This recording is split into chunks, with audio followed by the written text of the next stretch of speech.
Двое десятилетних мальчиков устроили настоящее кровавое месиво по отношению к двухлетнему ребенку, а другой пацан 11 лет застрелил свою мачеху, которая была на 8-м месяце беременности.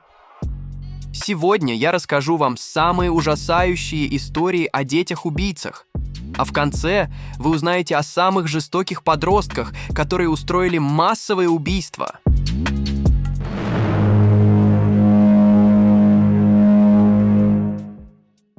Недавно я рефлексировал всю свою жизнь, вспоминал моменты из детства, как я с друзьями бегал по улицам, лазал по заброшенным зданиям, ел вкусное и дешевое мороженое. Вообще, в 11 лет я был еще тем озорным мальчишкой. Меня постоянно ругали за то, что моя одежда быстро портилась. Но лично я в том возрасте никогда не задумывался над тем, чтобы кому-то навредить или кого-то как-то покалечить. Но, к сожалению, не все дети такие. Взять, к примеру, 11-летнюю девочку, Мэри Белл. Именно в этом возрасте она совершила 2 ужасных преступления. Что именно случилось? Вместе со своей подружкой она убила 2 маленьких мальчиков. Первым стал 4-летний мальчик. Его тело обнаружили в заброшенном доме без каких-либо следов насилия. Вторым стал пацан еще моложе, ему было всего 3. Его нашли на пустыре, а на теле было достаточно много порезов и даже следы от удушения. А еще на его груди была вырезана буква «М». Полиция и в первом случае подозревала Мэри Белл, но смогла поймать преступницу лишь после второго. Поймали ее из-за странного поведения. В результате опросов девочка сама во всем созналась. Мэри задержали на неопределенный срок, так как просто не знали, куда ее поместить в тюрьме, ведь она была слишком маленькой. А среди населения этот случай обрел огромный резонанс.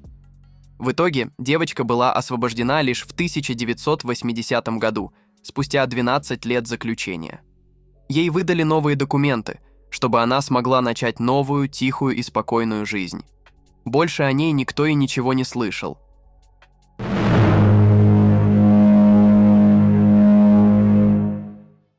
Ужасающий случай, не так ли? Но это я вам не рассказал всех подробностей тех происшествий, так как их особо-то и не найти. Большую часть информации про тот случай зацензурили, а история ограничивается несколькими иностранными статьями. Но вот следующая история – это просто нечто. Я, пожалуй, даже комментировать не буду.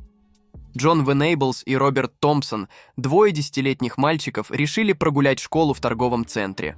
Там они обнаружили маленького 2-летнего мальчика, которого мама оставила одного, пока уходила в отдел мясопродуктов, чтобы набрать там товаров. 2 преступников, недолго думая, повели за собой того пацана. На улице они максимально жестоко избили его. Мне даже страшно озвучивать, что именно с ним сделали. Они использовали 10-килограммовую железную палку, которой били его. Помимо этого, в ребенка летели кирпичи и камни. Его лицо было залито краской, а еще эти 2 маньяков буквально затоптали его. После того, как они увидели, что тело больше не шевелилось, они сбросили его на железнодорожные пути в надежде на то, что убийство переквалифицируют под несчастный случай. Но их зверства были раскрыты благодаря камерам видеонаблюдения, которые были установлены в торговом центре. В итоге мальчиков посадили на 8 лет в тюрьму. После их освобождения для обоих жестоких убийц были подготовлены новые документы, а также проведена работа по их полной анонимизации.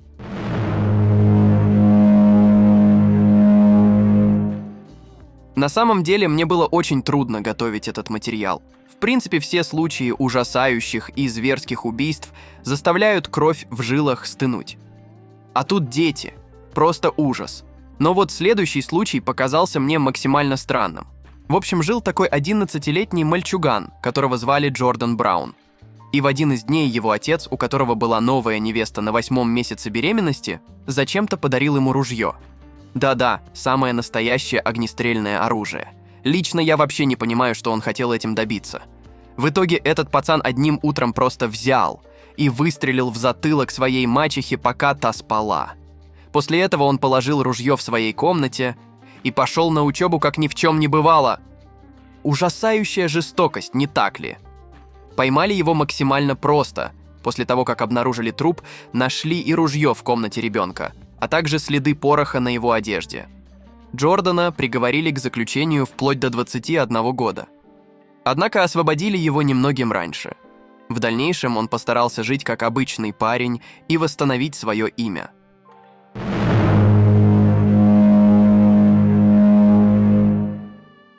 Вообще, я крайне сильно поражен тем, насколько дети бывают жестокими. Они как будто вообще не могут сочувствовать кому-либо.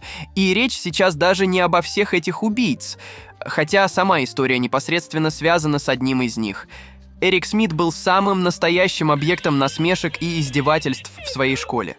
Дело в том, что у него была особенная внешность, да и рос он в неблагополучной семье. У него были рыжие волосы, веснушки, а также он носил очки. Ну а дома его постоянно избивал отчим. В общем, в конкретно этом случае я вообще не удивлен, что он стал жестоким. В итоге все это вылилось в то, что у Эрика были проблемы с контролем гнева и расстройства поведения.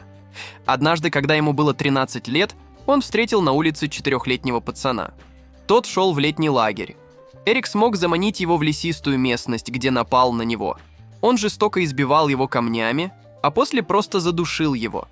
В придачу к этому Эрик подверг тело мальчика сексуальному насилию с использованием палки. Жестоко, не так ли? Полиция довольно быстро смогла определить преступника. Эрик Смит на допросах вел себя нервно и вскоре сам во всем сознался. Его приговорили к 9 годам заключения.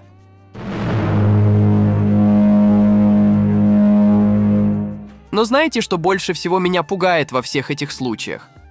Да то, что те преступления, которые были совершены на территории США, были ужасно жестокими. Но детям давали хоть какую-то поблажку.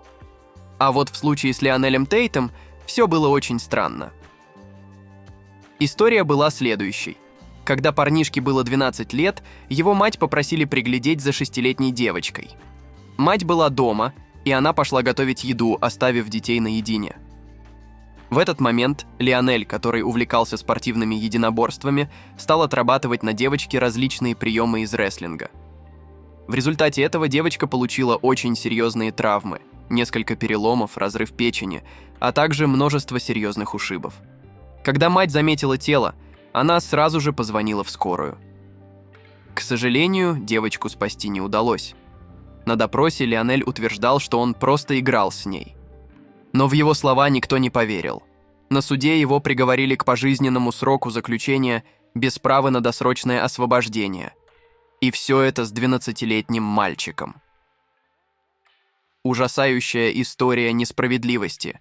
Ведь тот же пацан, который застрелил свою мачеху, был приговорен всего к 10 годам. Почему так? Пишите свои мысли в комментарии.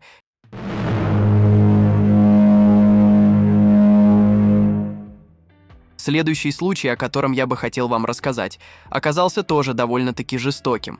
Джошуа Филлис. На момент преступления было всего 14 лет. Это был самый обычный парень, который жил в тихом и хорошем районе, рос в благополучной семье, ходил в школу. Вообще ничего не предвещало беды. Однако в один из дней он совершил страшное преступление. 8-летняя девочка играла на улице в тот момент, когда Джошуа был дома. Он пригласил ее к себе, чтобы поиграть.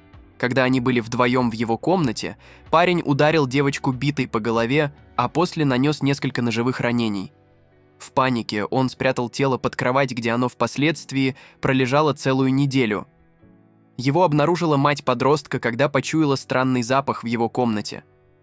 Полиция допросила подростка и тут же поняла, что это именно он совершил то убийство. Он утверждал, что в результате игры он случайно ударил девочку битой по голове и в панике решил добить ее при помощи ножа. На суде он и его защита утверждали то же самое. Однако его судили как взрослого, хоть ему и было всего лишь 14 лет, в результате чего парня приговорили к пожизненному заключению в тюрьме, где он до сих пор отбывает свой срок.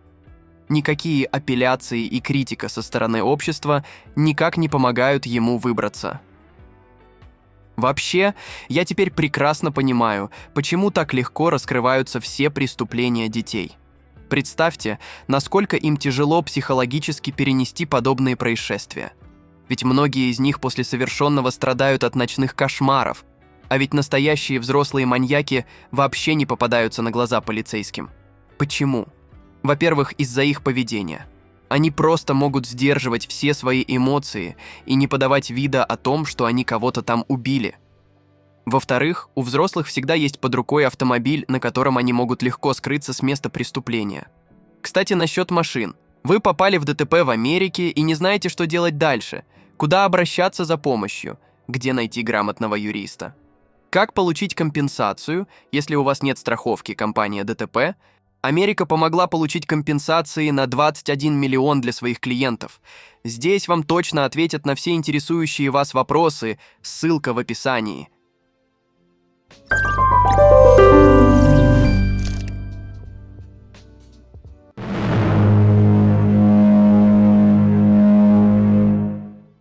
А дальше я бы хотел вам рассказать об одном неудавшемся серийном маньяке. В общем, жил один подросток, Майкл Эрнандес. Он ходил в самую обычную школу, жил в самой обычной семье, вел самую обычную жизнь 14-летнего парня. Ничего особенного, однако, как оказалось позже, он страдал от ряда психологических заболеваний, которые привели к ужасным последствиям. Однажды Майкл позвал своего сверстника и друга из школы в школьный туалет, под предлогом того, чтобы показать ему что-то интересное. Когда парни остались наедине, Эрнандес нанес жертве несколько ударов ножом. Следствие утверждало, что тот парень пытался как-то защищаться, однако у него ничего не вышло. В результате он скончался от полученных травм. Тело потерпевшего быстро нашли, и полиция начала расследование в тот же день. Майкл тут же попал под подозрение, так как на его одежде были обнаружены следы крови. На допросе он сначала утверждал о своей невиновности, но после сознался в содеянном. По его словам, в течение нескольких дней он хотел убить еще несколько своих сверстников. Причиной такому поведению стало то, что Майкл страдал от нарциссического и антисоциального расстройства личности. Именно эти психологические заболевания и привели к трагедии. Наказание подростку выносилось как взрослому преступнику, так что его обвинили в преднамеренном убийстве первой степени и приговорили к пожизненному заключению без права на досрочное освобождение. Наличие психологических отклонений никак не смягчили ему наказание. А в возрасте 31 года Майкл Эрнандес скончался в стенах тюрьмы. Основная версия – тяжелое медицинское состояние. О том, чем именно болел знаменитый школьник-маньяк, не говорится.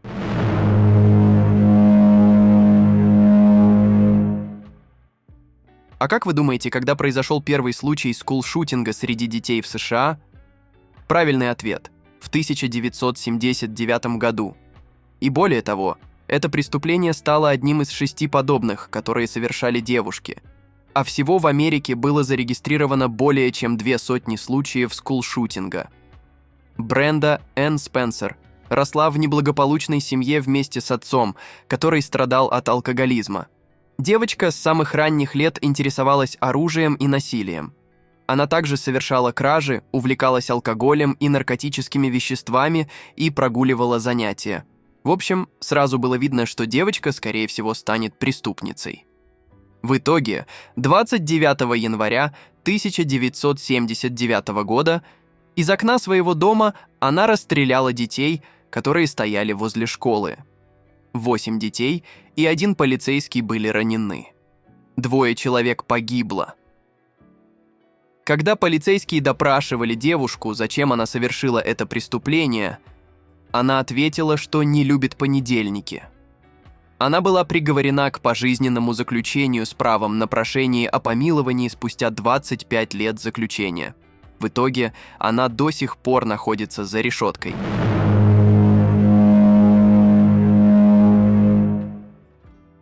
Другой скул-шутер, которого звали Кинкл Кип, оказался намного более жестоким. Я вообще поражен тем, что он и предыдущая девушка совершили.